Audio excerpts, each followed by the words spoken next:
এই পাথর ঢালা আছে, এখান থেকে টান করে যে ওই পিলারটা আছে ওই পিলারটা টান করে এইখান থেকে এটা হচ্ছে জায়গাটা, পুরো জায়গাটা ওই গাঁথনি পর্যন্ত।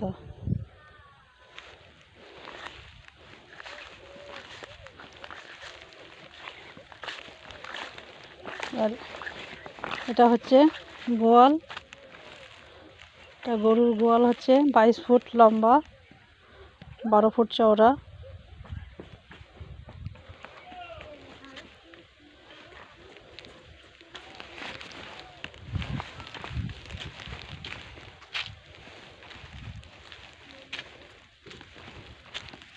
এই সাদা বালি ঢালা আছে, এইখানটা কলের মোটর হবে, এখানটা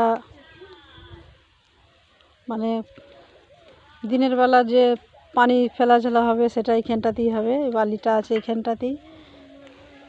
আর এটা ঘরের বারান্দা হচ্ছে।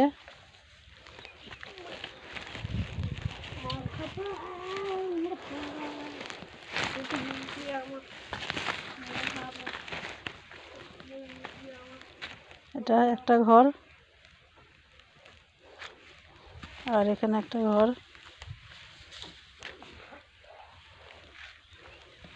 আর এই যে বারান্দাটা।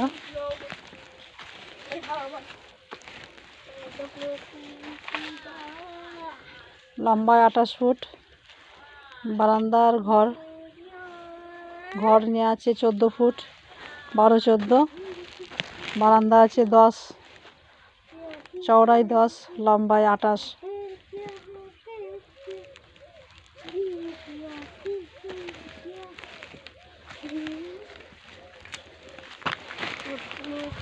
তারপরে আপনার এখানটা হচ্ছে কুঁয়ো, এখানটা ঢাকা পড়বে। আর এই যে কুঁয়োর এই গায়ে এখানটা ফাঁকা পড়েছিল, তা আমি বললাম যে এখানটা দেয়াল যেখানে হয়ে যাচ্ছে তাহলে এখানটা একটা হাঁস মুরগি দরমা হয়ে যাক। এই হাঁস মুরগি দরমা হচ্ছে এখানটা একটা হবে। আর এই যে পায়খানা বাথরুম।